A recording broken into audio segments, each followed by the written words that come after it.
नमस्कार. मी सुजित हांडोरे, सहाय्यक प्राध्यापक राज्यशास्त्र विभाग, के.टी.एच.एम. महाविद्यालय, नाशिक. इंट्रोडक्शन टू कॉन्स्टिट्यूशन या लेक्चर सीरीजमध्ये मी सर्वांचं स्वागत करतो. आजच्या तासाला आपल्याला भारतीय राज्यघटनेने जे काही मूलभूत अधिकार दिलेले आहे, त्यापैकी जो काही दुसरा मूलभूत अधिकार आहे, त्या मूलभूत अधिकाराची चर्चा करायची आहे. स्वातंत्र्याचा अधिकार किंवा स्वातंत्र्याचा हक्क, राईट टू फ्रीडम, कलम 19 ते 22. मागील सत्रामध्ये आपण समतेची संकल्पना बघितली, त्या समतेच्या संकल्पनेची चर्चा केली. त्याचबरोबर समतेचा जो काही पहिला मूलभूत अधिकार आहे, त्या मूलभूत अधिकाराची सुद्धा आपण सविस्तरपणे चर्चा केली. मग कलम 14 नुसार कायद्यापुढे समानता असेल, कलम 15 नुसार भेदभावास प्रतिबंध केलेला असेल, किंवा कलम 16 नुसार समान संधी, कलम 17 नुसार अस्पृश्यता निवारण आणि कलम 18 नुसार पदव्यांची समाप्ती, या पद्धतीने आपण समानतेचा मूलभूत अधिकार सविस्तरपणे मागील व्हिडिओमध्ये आपण सविस्तर पाहिला आहे.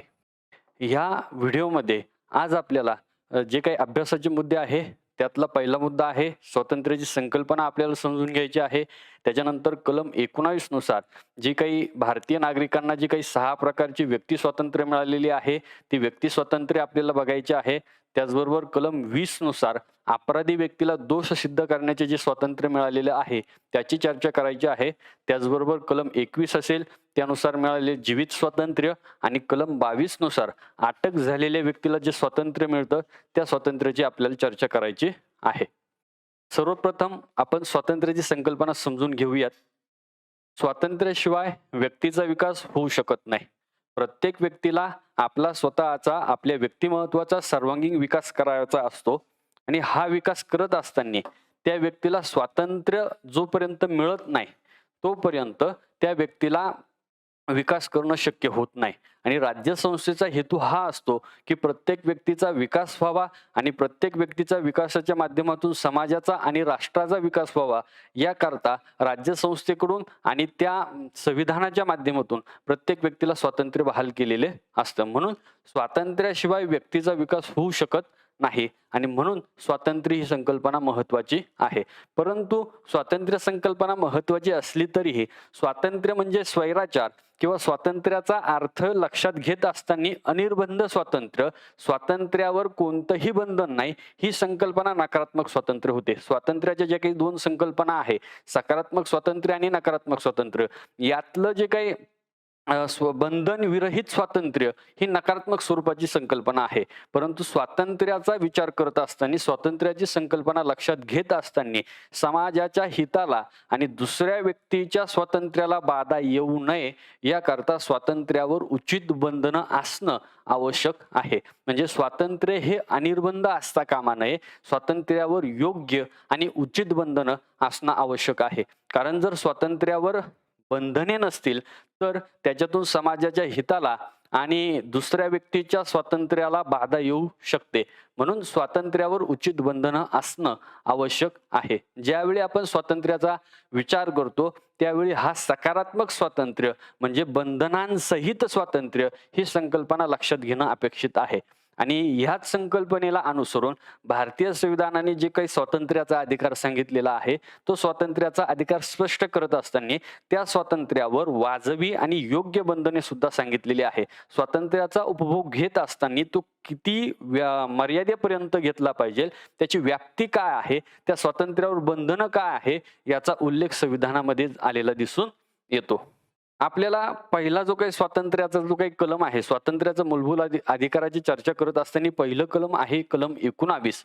आणि ह्या कलम 19 अंतर्गत भारतीय नागरिकांना 6 प्रकारची स्वातंत्र्य दिलेली आहे. या कलमा अंतर्गत प्रत्येक भारतीय व्यक्तीला 6 प्रकारची स्वातंत्र्य सांगितलेली आहे. मग ती 6 प्रकारची स्वातंत्र्य कोणती आहे, याची आपल्याला चर्चा करायची आहे. पहिलं स्वातंत्र्य आहे विचार व अभिव्यक्ती स्वातंत्र्य.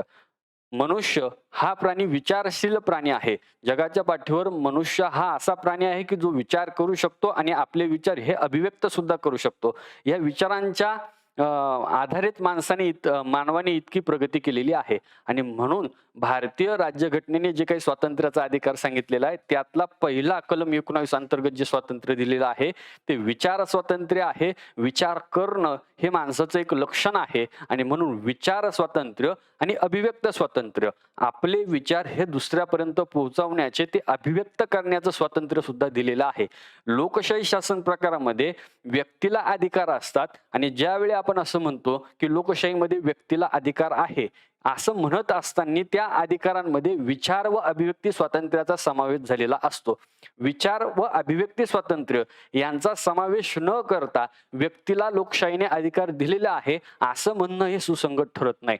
ज्यावेळी आपल्याला लोकशाहीमध्ये व्यक्तीला अधिकार आहे असं आपण ज्यावेळी म्हणतो त्यावेळी त्या स्वातंत्र्यामध्ये जे काही लोकशाहीने जे काही वेगवेगळे अधिकार दिलेले आहेत त्या स्वातंत्र्यामध्ये पहिल्या क्रमांकाचं जे काही स्वातंत्र्य दिलेलं असतं किंवा जे काही गृहीत धरलेलं असतं ते विचार व अभिव्यक्ती स्वातंत्र्य आहे. आणि हेच स्वातंत्र्य भारतीय राज्यघटनेने कलम 19 नुसार आपल्याला मिळालेलं आहे. विचार करण्याचं आणि आपले जे काही विचार आहे ते विचार अभिव्यक्त करण्याचं स्वातंत्र्य आहे. मग हे जे काही विचार व्यक्त करण्याचं, अभिव्यक्त करण्याचं जे काही स्वातंत्र्य आहे त्याच्यामध्ये कोणकोणत्या स्वातंत्र्याचा समावेश होतो? भाषण स्वातंत्र्य, त्याच्यानंतर वृत्तपत्र स्वातंत्र्य असेल, व्यावसायिक जाहिरातीचं स्वातंत्र्य असेल किंवा दूरध्वनीवर संभाषण करण्याचं स्वातंत्र्य असेल, या सर्व स्वातंत्र्याचा समावेश हा अभिव्यक्त स्वातंत्र्यामध्ये होत असतो. या अशा प्रकारे कलम 19 नुसार विचार व अभिव्यक्ती स्वातंत्र्य सांगितलेलं आहे. त्याचबरोबर ह्या विचार व अभिव्यक्ती स्वातंत्र्यावरच्या मर्यादा सुद्धा कलम 19 मध्ये सांगितलेल्या आहेत. त्या काय आहे?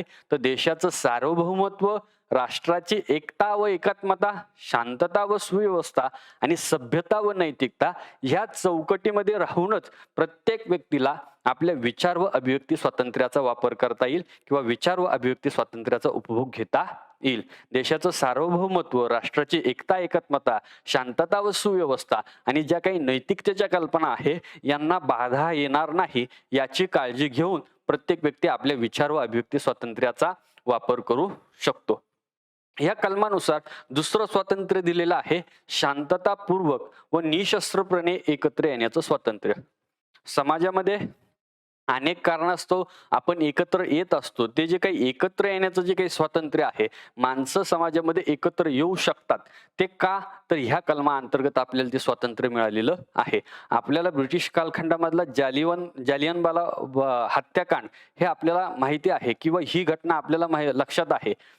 ब्रिटिश लोकांच्या विरोधात फक्त समाजातले काही लोक त्यावेळी एकत्र आले, परंतु ब्रिटिशांनी निर्दयीपणे त्यावर गोळीबार केला आणि तिथे ते हत्याकांड घडून आलेलं आहे. परंतु स्वतंत्र भारतामध्ये नागरिकांना शांततेने, शांततापूर्वक व निशस्त्रपणे, म्हणजे शांततेने तुम्हाला एकत्र येता येईल, परंतु तिथे बंधन सांगितलेलं आहे, अट सांगितली आहे, ती म्हणजे निशस्त्रपणे. तुम्ही शांततापूर्वक एकत्र या, परंतु ते कसं असलं पाहिजे? निशस्त्रपणे. अशा प्रकारे शांततापूर्वक व निशस्त्रपणे एकत्र येण्याचं स्वातंत्र्य कलम 19 अंतर्गत मिळालेलं आहे. याही स्वातंत्र्यावर काही बंधनं आहे किंवा काही मर्यादा सांगितलेल्या आहेत. त्यातली पहिली आहे देशाचं सार्वभौमत्व, राष्ट्राची एकता व एकात्मता आणि शांतता व सुव्यवस्था. या दृष्टिकोनातून आपल्याला शांततापूर्वक व निशस्त्रपणे एकत्र येण्याचं स्वातंत्र्य उपभोगता येतं. जर आपल्या एकत्र येण्यातून, समाजामध्ये एकत्र येण्यातून जर देशाच्या सार्वभौमत्वाचा प्रश्न निर्माण होत असेल, राष्ट्राच्या एकता व एकात्मतेला तडा निर्माण जात होत असेल किंवा शांततेचा व सुव्यवस्थेचा प्रश्न निर्माण होत असेल, तर अशा पद्धतीने आपल्याला एकत्र येता येत नाही. म्हणून ज्यावेळी आपण ह्या एकत्र येण्याच्या स्वातंत्र्याचा ज्यावेळी आपण वापर करू, त्यावेळी आपल्याला ह्या मर्यादांची काळजी किंवा ह्या मर्यादांचा विचार करावा लागतो आणि त्या मर्यादांच्या सांभाळूनच आपल्याला त्या स्वातंत्र्याचा उपभोग घेता येतो. कलम 19 अंतर्गत पुढचं स्वातंत्र्य मिळालेलं आहे ते म्हणजे संस्था किंवा संघ स्थापन करण्याचं. मनुष्य आपल्या गरजांच्या पूर्ततेकरता, ज्या काही वेगवेगळ्या गरजा आहेत त्या वेगवेगळ्या गरजांच्या पूर्ततेकरता मनुष्य अनेक संस्था किंवा संघ स्थापन करत असतो. ह्या जे काही संस्था, मग त्यामध्ये शिक्षण संस्था असेल, सामाजिक संस्था असेल, आर्थिक संस्था असतील, या सर्व संस्था स्थापन करण्याचं स्वातंत्र्य आपल्याला कलम 19 नुसार मिळालेलं आहे. परंतु संस्था किंवा संघ स्थापन करण्याचं स्वातंत्र्य ह्या कलमा अंतर्गत मिळालेलं असलं तरी त्यावर काही मर्यादा सांगितलेल्या आहे. राष्ट्राची एकता व एकात्मता आणि शांतता व सुव्यवस्था या मर्यादांचं पालन करून आपल्याला संस्था किंवा संघ स्थापन करण्याचं स्वातंत्र्य वापरता येतं किंवा त्या स्वातंत्र्याचा उपभोग घेता येतो. जर आपल्या संस्था स्थापन करण्यातून राष्ट्राच्या एकात्मतेला बाधा येत असेल, शांतता व सुव्यवस्थेचा प्रश्न निर्माण होत असेल, तर असं स्वातंत्र्य आपल्याला वापरता येत नाही. ह्या कलमानुसार पुढचं स्वातंत्र्य सांगितलेलं आहे ते म्हणजे संचार स्वातंत्र्य. भारताचा जो काही भूप्रदेश आहे त्या भारताच्या भूप्रदेशावर कोणताही भारतीय व्यक्ती संचार करू शकतो, म्हणजे त्याला आपण साध्या भाषेमध्ये फिरू शकतो, तो संचार करू शकतो असं आपण त्याला म्हणू. हे संचार स्वातंत्र्य सुद्धा कलम 19 अंतर्गत आपल्याला मिळालेलं आहे. या संचार स्वातंत्र्याचा वापर करत असताना सामान्य लोकांचं हित आणि अनुसूचित जमातींच्या हिताचं रक्षण या आधारे ह्या स्वातंत्र्यावर राज्याकडून बंधने टाकली जाऊ शकतात. तो अधिकार राज्याला दिलेला आहे. तुम्ही संचार करत असताना सामान्य लोकांच्या हिताला बाधा येणार नाही किंवा अनुसूचित जमातींच्या हिताला बाधा येणार नाही अशा प्रकारची काळजी तुम्हाला ह्या स्वातंत्र्याचा वापर करत असताना घ्यावी लागते. पुढचं आहे वास्तव स्वातंत्र्य. ज्याप्रमाणे भारताच्या भूप्रदेशामध्ये संचार स्वातंत्र्य मिळालेलं आहे, त्याचप्रमाणे भारताचा जो काही भूप्रदेश आहे त्या भारताच्या भूप्रदेशावर कोणताही भारतीय नागरिक कुठेही वास्तव्य करू शकतो. हे वास्तव्याचं स्वातंत्र्य कायमस्वरूपी असेल किंवा तात्पुरत्या स्वरूपात तो वास्तव्य करण्याचा अधिकार त्याला मिळालेला आहे. हे वास्तव्य करत असताना सामान्य लोकांचं हित आणि अनुसूचित जाती जमातींच्या हिताचं रक्षण या आधारावर वास्तव्याच्या स्वातंत्र्यावर सरकारला बंधने टाकण्याचा अधिकार संविधानाने दिलेला आहे. पुढचं स्वातंत्र्य आहे उद्योग व व्यवसाय स्वातंत्र्य.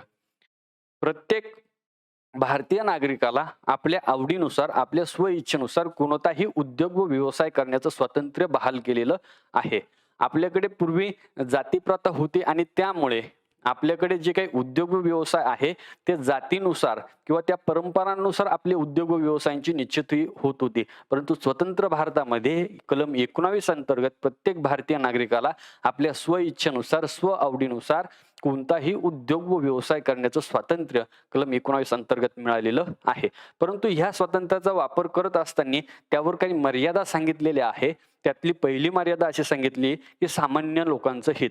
सामान्य लोकांचं जी काही सामाजिक लोक आहेत त्या लोकांचं हिताला बाधा पोहोचणार नाही अशा प्रकारचे उद्योग व व्यवसाय स्वातंत्र्याचा तुम्हाला वापर करता येईल. त्याचबरोबर सरकारकडून एखाद्या पदासाठी तांत्रिक कौशल्याची अट घातली जाऊ शकते किंवा एखादा धंदा किंवा व्यापारासंबंधी राज्याची मक्तेदारी निर्माण करण्यासाठी सुद्धा राज्याला कायदा करण्याची मुभा हा कलम देतो. तर अशा प्रकारे आपल्याला उद्योग व व्यवसाय स्वातंत्र्याचा विचार करता येईल. कलम 19 अंतर्गत अशा प्रकारे प्रत्येक भारतीय नागरिकाला 6 प्रकारची स्वातंत्र्य मिळालेली आहे. आता कलम 19 संदर्भात काही महत्वाच्या गोष्टी आहेत, त्या महत्वाच्या गोष्टी इथे नमूद करतोय. त्यातली पहिली गोष्ट अशी आहे की कलम 19 अंतर्गत जी काही 6 प्रकारची स्वातंत्र्य सांगितलेली आहे ती फक्त भारतीय नागरिकाला प्राप्त होतात. मागील सत्रामध्ये आपण विचार करत असताना मूलभूत अधिकारांची वैशिष्ट्यांची चर्चा आपण केली. त्यातलं एक वैशिष्ट्य असं होतं की मूलभूत अधिकार सांगत असताना संविधानाने नागरिक आणि परकीय असा भेदभाव केलेला आहे. काही जे काही मूलभूत अधिकार आहे, काही विशिष्ट मूलभूत अधिकार हे फक्त भारतीय नागरिकालाच प्राप्त होतात, ते इथे त्याचा उल्लेख करता येईल. ही जी काही कलम 19 अंतर्गत जी काही 6 प्रकारची स्वातंत्र्य सांगितलेली आहे त्यात विचार अभिव्यक्ती स्वातंत्र्य, संस्था संघ स्थापन करण्याचं स्वातंत्र्य, निशस्त्रपणे एकत्र येण्याचं स्वातंत्र्य, संचार व वास्तव स्वातंत्र्य आणि उद्योग व्यवसाय स्वातंत्र्य ही फक्त भारतीय नागरिकांनाच प्राप्त आहे किंवा याची व्याप्ती ही फक्त भारतीय नागरिकांपुरतीच मर्यादित आहे. दुसरा मुद्दा असा आहे की मूळ संविधानामध्ये कलम 19 अंतर्गत 7 प्रकारची स्वातंत्र्य सांगितलेली होती. त्यातलं जे काही 7व्या प्रकारचं जे काही स्वातंत्र्य होतं ते मालमत्ता किंवा संपत्ती ग्रहण करण्याचा आणि त्या संपत्तीचा विनियोग करण्याचा, ती खर्च करण्याचा अधिकार ह्या कलमाअंतर्गत मिळालेला होता. परंतु सुरुवातीच्या कालखंडामध्ये ह्या मुद्द्याच्या आधारे निर्माण झालेल्या पेच प्रसंगांचा परिणाम म्हणून 1978 साली 42व्या घटनादुरुस्तीने हा जो काही संपत्ती ग्रहण करण्याचा आणि तिचा विनियोग करण्याचा जो काही मूलभूत अधिकार ह्या कलमाअंतर्गत मिळालेला होता तो मूलभूत अधिकारांच्या प्रकरणातून वगळण्यात आला किंवा काढून टाकण्यात आलेला आहे आणि नंतर तो फक्त कायदेशीर हक्क म्हणून कलम 300 मध्ये समाविष्ट करण्यात आलेला आहे आणि त्यामुळे 42व्या घटना दुरुस्तीनंतर कलम 19 अंतर्गत फक्त 6 प्रकारची स्वातंत्र्य भारतीय नागरिकाला प्राप्त होतात. एक मुद्दा असा आहे की ही जी काही स्वातंत्र्याची संकल्पनेची चर्चा करत असताना त्याही वेळी मी हे म्हटलं की स्वातंत्र्य हे बंधनांसहित असलं पाहिजे. बंधनविरहित स्वातंत्र्य ही स्वातंत्र्याची नकारात्मक संकल्पना आहे आणि त्यालाच काहीसा अनुसरून भारतीय राज्यघटनेने कलम 19 नुसार जी काही 6 प्रकारची स्वातंत्र्य भारतीय नागरिकाला सांगितलेली आहे ती सर्व स्वातंत्र्य अमर्याद स्वरूपाची नाही, अनिर्बंध स्वरूपाची नाही, तर मूळ संविधानामध्ये या 6 प्रकारच्या स्वातंत्र्यावर जी काही निर्बंध आहे, ज्या काही मर्यादा आहेत त्या नमूद केलेल्या आहे आणि त्याचबरोबर देशाची राष्ट्राचं सार्वभौमत्व, एकता व एकात्मता या दृष्टीने या 6 प्रकारच्या स्वातंत्र्यावर काही योग्य मर्यादा टाकण्याचा अधिकार संविधानाने कायदेमंडळाला किंवा संसदेला दिलेला आहे. परंतु कायदेमंडळाकडून व्यक्तीच्या स्वातंत्र्यावर बंधनं किंवा निर्बंधांची लादत असताना ती वाजवी असली पाहिजे किंवा योग्य असली पाहिजे ही सुद्धा अट तिथे सांगितलेली आहे. संसदेकडून व्यक्तीच्या स्वातंत्र्यावर जी काही बंधनं किंवा निर्बंध लादले जातील त्याची घटनात्मकता किंवा त्याची न्यायोचितपणा तपासण्याचं अधिकार संविधानाने सर्वोच्च न्यायालयाला दिलेला आहे. त्याचबरोबर कलम 352 नुसार ज्यावेळी बाह्य आक्रमण किंवा युद्ध या कारणास्तव देशामध्ये राष्ट्रीय आणीबाणी जाहीर केली जाते त्यावेळी कलम 358 नुसार कलम 19 अंतर्गत नागरिकांना जी काही 6 स्वातंत्र्य प्राप्त होतात त्या स्वातंत्र्यांना स्थगिती मिळत असते. आपण 6 स्वातंत्र्य कोणती याची चर्चा केलेली आहे. ही जी काही 6 प्रकारची स्वातंत्र्य आहे ज्यावेळी कलम 352 नुसार बाह्य आक्रमण किंवा युद्ध या कारणास्तव देशामध्ये राष्ट्रीय आणीबाणी लागू होते त्या राष्ट्रीय आणीबाणीच्या कालखंडामध्ये ह्या स्वातंत्र्यांना स्थगिती मिळते किंवा ही स्वातंत्र्य तहकूब केली जातात. जोपर्यंत आणीबाणी परिस्थिती आणीबाणी लागू आहे तोपर्यंत व्यक्तीला ह्या 6 स्वातंत्र्याच्या वापरावर किंवा त्याच्या उपभोगावर मर्यादा येतात. परंतु ज्यावेळी आणीबाणी संपुष्टात येते त्यावेळी पुन्हा व्यक्तीला हे कलम 19 अंतर्गत ह्या 6 स्वातंत्र्याचा वापर करता येतो किंवा उपभोग घेता येतो. संविधानाच्या 19व्या कलमानुसार भारतीय नागरिकांना मिळालेल्या 6 प्रकारच्या व्यक्ती स्वातंत्र्याच्या रक्षणाची हमी, त्याचं संरक्षण करण्याची हमी पुढची जी काही स्वातंत्र्याची कलम आहे कलम 20, 21 आणि 22 या कलमांमधून मिळालेली आहे. या व्यक्ती स्वातंत्र्याचं रक्षण करण्याचं काम स्वातंत्र्याच्या अधिकारातील पुढची कलम करतात. कलम 20 नुसार अपराधी व्यक्तीला दोष सिद्ध करण्याचं स्वातंत्र्य मिळालेलं आहे. त्यातला पहिला मुद्दा असा आहे की व्यक्तीने केलेली कृती ही जोपर्यंत प्रचलित कायद्याने गुन्हा ठरत नाही तोपर्यंत त्या व्यक्तीला अपराधी म्हणता येत नाही आणि त्या व्यक्तीला शिक्षा करता येत नाही. हे महत्वाचं स्वातंत्र्य इथे सांगितलेलं आहे. कलम 20 जे काही आहे ते अपराधी व्यक्तींच्या संदर्भात आहे आणि त्यातला पहिला मुद्दा असा आहे की जोपर्यंत प्रचलित कायदा व्यक्तीकडून ज्या काही वेगवेगळ्या कृती केल्या जातात आपल्या वर्तनाचा भाग म्हणून व्यक्ती अनेक कृती करत असतो आणि त्या कृतींपैकी जोपर्यंत व्यक्तीने केलेली कृती ही प्रचलित कायद्यानुसार म्हणजे व्यक्तीने केलेली कृती ही प्रचलित कायद्यानुसार गुन्हा ठरणं अपेक्षित आहे. जर व्यक्तीने केलेली कृती ही प्रचलित कायद्यानुसार गुन्हा ठरत नसेल तर त्या व्यक्तीला अपराधी म्हणता येत नाही, त्याला अपराधाकरता शिक्षा करता येत नाही. ह्या कलमामध्ये सांगितलेलं आहे. व्यक्तीने केलेली कृती ही प्रचलित कायद्यानुसार गुन्हा ठरत नसेल तर त्या व्यक्तीला अपराधी म्हणता येत नाही आणि त्याला शिक्षा करता येत नाही. हा झाला पहिला मुद्दा. त्याचबरोबर कलम 20 नुसार दुसरा मुद्दा सांगितलेला आहे एकाच गुन्ह्यासाठी एकापेक्षा अधिक वेळा शिक्षा करता येणार नाही. समजा एखाद्या व्यक्तीने केलेली कृती ही गुन्हा ठरत असेल प्रचलित कायद्यानुसार आणि त्याचा परिणाम म्हणून त्या व्यक्तीला जर शिक्षा करण्यात आली आणि त्या शिक्षा पूर्ण झाल्यानंतर त्याच व्यक्तीला पुन्हा त्याच गुन्ह्याकरता शिक्षा करता येत नाही. एकाच व्यक्तीला एका गुन्ह्याकरता एकदाच शिक्षा करता येते असं सरळ साध्या पद्धतीने मला म्हणायचं आहे. एकाच गुन्ह्याकरता एकापेक्षा अधिक वेळा शिक्षा करता येत नाही आणि त्याचबरोबर प्रचलित कायद्याने सांगितल्यापेक्षा जास्तीची शिक्षा करता येत नाही. गुन्ह्याची शिक्षा सुद्धा एकदाच करता येईल आणि जी काही कायद्याने शिक्षा ठरवून दिलेली आहे त्यापेक्षा जास्तीची शिक्षा त्या व्यक्तीला करता येणार नाही. हा दुसरा मुद्दा कलम 20 मध्ये सांगितलेला आहे. त्यानंतर कलम 20 नुसार अपराधी व्यक्तीला स्वतः विरुद्ध साक्ष देण्याची भाग पाडले जाणार नाही. त्याला स्वतः विरुद्ध साक्ष देण्याची जबाबदारी केली जाणार नाही. त्याला स्वतः विरुद्ध साक्ष करण्यासाठी सक्ती सुद्धा केली जाऊ शकत नाही. आणि चौथा मुद्दा आहे की कायदा ज्या दिवशी सहमत होईल त्या अगोदर व्यक्तीने केलेल्या कृतीला अपराध ठरवून शिक्षा करता येणार नाही. समजा एखादा कायदा आजच्या दिवशी सहमत झाला तर काल केलेल्या गुन्ह्याला किंवा व्यक्तीने काल केलेली कृती ही आज सहमत झालेल्या कायद्याअंतर्गत अपराधी ठरवता येणार नाही, त्याला शिक्षा करता येणार नाही. ज्या दिवशी कायदा सहमत होतो त्या दिवसापासून पुढे तो कायदा लागू होतो. त्यापूर्वी घडलेल्या घटनांकरता, त्यापूर्वी केलेल्या व्यक्तीने कृतींकरता तो कायदा लागू होत नाही. तर अशा ही जी काही स्वातंत्र्य आहे ते अपराधी व्यक्तीला आपला दोष सिद्ध करण्यासाठी कलम 20 अंतर्गत मिळालेली आहे. मुद्दा असा आहे की समाजामध्ये शांतता आणि सुव्यवस्था प्रस्थापित करण्याकरता फौजदारी जे काही कायदे आहे, फौजदारी स्वरूपाचे जे कायदे आहे त्या कायद्यांची आवश्यकता असते. या फौजदारी कायद्यांच्या माध्यमातून किंवा शिक्षेच्या माध्यमातून समाजातली जी काही गुन्हेगारी प्रवृत्ती आहे किंवा जी काही वाईट प्रवृत्ती आहे त्याच्यावर वचक निर्माण केला जातो किंवा तिला आळा घालणे हा त्या फौजदारी कायद्यांमागचा मुख्य हेतू असतो. परंतु ही जी काही फौजदारी कायदे आहे ह्या कायद्यांचा कुणीही आपल्या राजकीय स्वार्थासाठी, स्वतःच्या हिताकरता गैरवापर करू नये याच्याकरता, म्हणजे शासनाकडून, सरकारकडून ह्या फौजदारी कायद्यांचा स्वार्थाकरता वापर केला जाऊ नये याच्याकरता कलम 20 अंतर्गत अपराधी व्यक्तीला ही स्वातंत्र्य सांगितलेली आहे. फौजदारी कायद्यांची आवश्यकता आहे परंतु त्याचा दुरुपयोग होऊ नये याची काळजी ह्या कलमानुसार घेतलेली आहे. तर अशा प्रकारे कलम 20 नुसार अपराधी व्यक्तीला त्याचा दोष सिद्ध करण्याचं स्वातंत्र्य मिळालेलं आहे. पुढचं कलम आहे, एक अतिशय महत्वाचं कलम आहे स्वातंत्र्याच्या अधिकारामधलं, ते म्हणजे कलम 21. आणि ह्या कलम 21 अंतर्गत जीवित स्वातंत्र्य मिळालेलं आहे. प्रत्येक भारतीय नागरिकाला जीवित स्वातंत्र्य मिळालेलं आहे कलम 21 नुसार. त्या कलम 21 मध्ये असं म्हटलेलं आहे, कायद्याने सांगितलेल्या विहित पद्धतीशिवाय कोणत्याही व्यक्तीचं जीवित किंवा व्यक्तिगत स्वातंत्र्य हिरावून घेतलं जाणार नाही.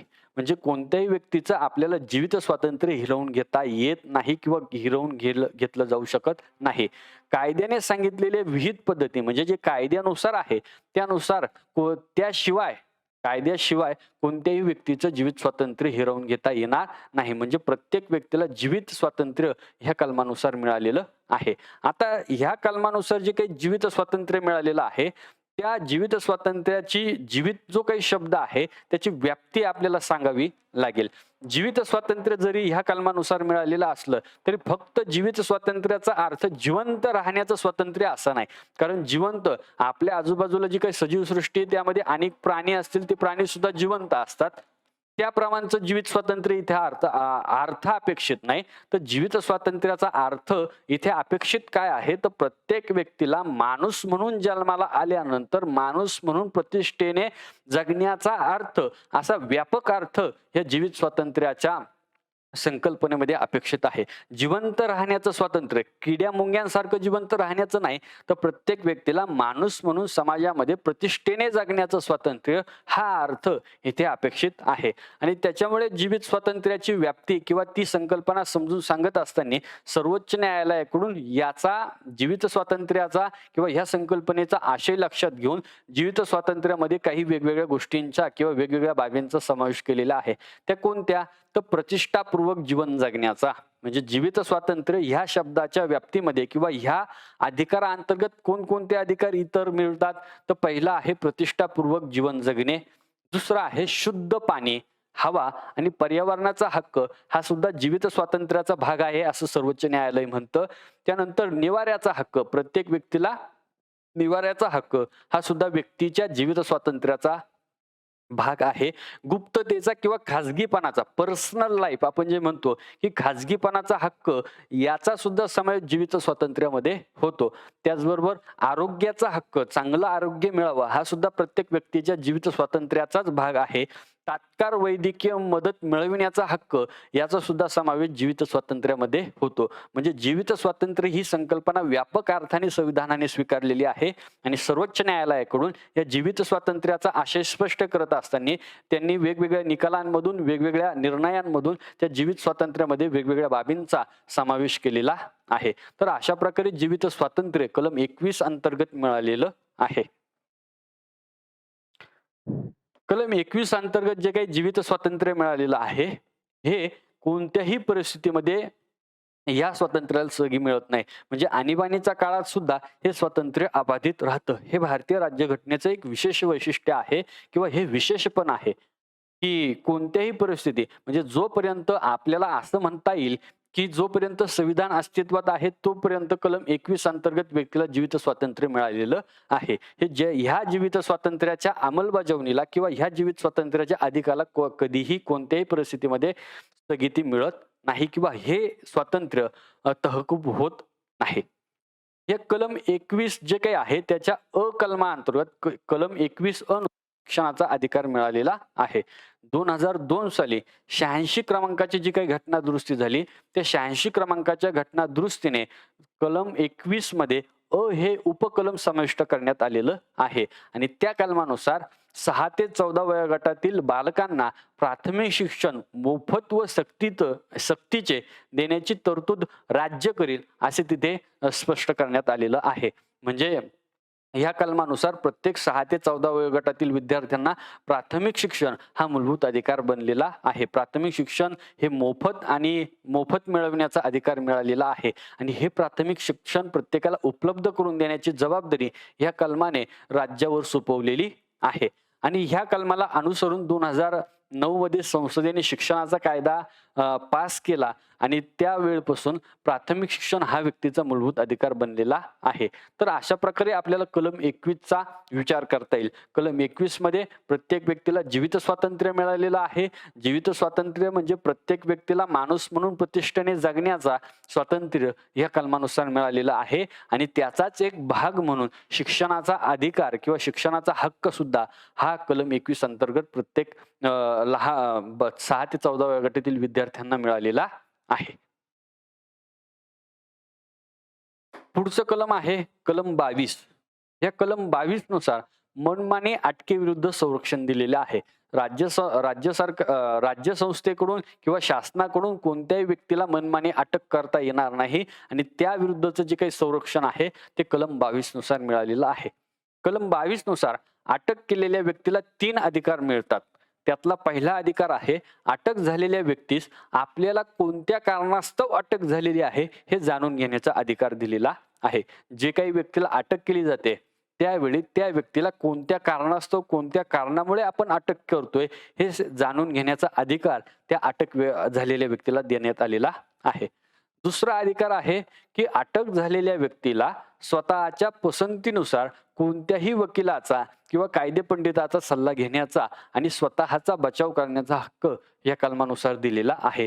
जो काही अटक झालेला व्यक्ती आहे त्या अटक झालेल्या व्यक्तीला स्वतःच्या आवडीनुसार पसंतीनुसार जो काही कायदेतज्ञ असेल वकील असेल त्या वकिलाचा सल्ला घेऊन आपला स्वतःचा बचाव करण्याचा हक्क या कलमानुसार भारतीय नागरिकांना दिलेला आहे. त्याचबरोबर तिसरा अधिकार ह्या कलमानुसार सांगितलेला आहे तो म्हणजे अटक केलेल्या व्यक्तीला 24 तासांच्या आत जवळच्या न्यायालयासमोर हजर करणे बंधनकारक ह्या कलमानुसार सांगितलेलं आहे. जर 24 तासांच्या पेक्षा जास्त कालखंडात आपल्याला त्या व्यक्तीला अटकेत ठेवायचं असेल, बंदी करून ठेवायची असेल तर त्याकरता न्यायालयाची परवानगी हे आवश्यक आहे. म्हणजे अटक झालेल्या व्यक्तीला 24 तासापेक्षा जास्त काळ अटकेत ठेवता येत नाही. जर त्याला 24 तासांच्या पेक्षा जास्त काळ अटकेत ठेवायचं असेल तर त्याकरता न्यायालयाची परवानगी ही बंधनकारक आहे आणि म्हणून अटक झालेल्या व्यक्तीला 24 तासाच्या आत न्यायालयामध्ये सादर करावं लागतं. ते बंधनकारक आहे. तर अशा प्रकारे अटक झालेला जो काही व्यक्ती आहे त्या अटक झालेल्या व्यक्तीला कलम 22 नुसार हेही 3 प्रकारची स्वातंत्र्य मिळालेली आहे. या कलम 22 नुसार जे काही स्वातंत्र्य अटक झालेल्या व्यक्तीला मिळतात त्याला काही अपवाद आहे. त्यातला पहिला अपवाद आहे की परकीय राष्ट्राचा शत्रू म्हणून अटक झालेला जो काही व्यक्ती आहे, जो परराष्ट्राचा शत्रू आहे किंवा शत्रू राष्ट्राचा व्यक्ती म्हणून ज्याला अटक झालेली आहे, अशा व्यक्तीला कलम 22 अंतर्गत जी काही स्वातंत्र्य सांगितलेली आहे त्या स्वातंत्र्याचा वापर करता येत नाही किंवा ती स्वातंत्र्य त्याला मिळत नाही. आणि दुसरा मुद्दा सांगितलेला आहे तो म्हणजे प्रतिबंधात्मक स्थानबद्धतेचा जो काही कायदा आहे, ह्या प्रतिबंधात्मक स्थानबद्धतेच्या कायद्या अंतर्गत ज्या व्यक्तीला किंवा ज्या लोकांना अटक केली जाते त्या लोकांना कलम 22 नुसार जी काही स्वातंत्र्य सांगितलेली आहे ती स्वातंत्र्य मिळत नाही, त्यांना त्या स्वातंत्र्याचा वापर करता येत नाही. तर अशा प्रकारे कलम 22 नुसार मनमानी अटकेविरुद्ध संरक्षण दिलेलं आहे आणि त्याविरुद्ध त्या अधिकाराला अपवाद काय आहे तर परराष्ट्राचा शत्रू आणि प्रतिबंधात्मक स्थानबद्धतेच्या कायद्याअंतर्गत झालेला अटक झालेला जो व्यक्ती आहे त्याला या स्वातंत्र्याचा उपभोग घेता येत नाही. तर अशा प्रकारे आपण आजच्या सत्रामध्ये स्वातंत्र्याच्या मूलभूत अधिकाराची स्वातंत्र्याच्या मूलभूत अधिकाराची चर्चा केली. यामध्ये आपण स्वातंत्र्याची संकल्पना संक्षिप्त स्वरूपामध्ये समजून घेतली. त्याच्यानंतर कलम 19, कलम 20, कलम 21 आणि कलम 22 या या कलमांतर्गत जी काही स्वातंत्र्य मिळालेली आहे ह्या स्वातंत्र्याची चर्चा केलेली आहे. पुढील सत्रामध्ये आपल्याला जो काही मूलभूत अधिकारांचा जो काही तिसरा अधिकार आहे शोषणाविरुद्धचा अधिकार कलम 23 व 24, त्याच्यानंतर चौथा मूलभूत अधिकार धार्मिक स्वातंत्र्याचा हक्क कलम 25 ते 28 आणि सांस्कृतिक व शैक्षणिक हक्क कलम 29 व 30 यांची चर्चा करायची आहे. पुढील सत्रामध्ये आपल्याला शोषणाविरुद्धचा हक्क, धार्मिक स्वातंत्र्याचा हक्क, सांस्कृतिक व शैक्षणिक हक्क या 3 मूलभूत अधिकारांची चर्चा करायची आहे. ठीक आहे, धन्यवाद.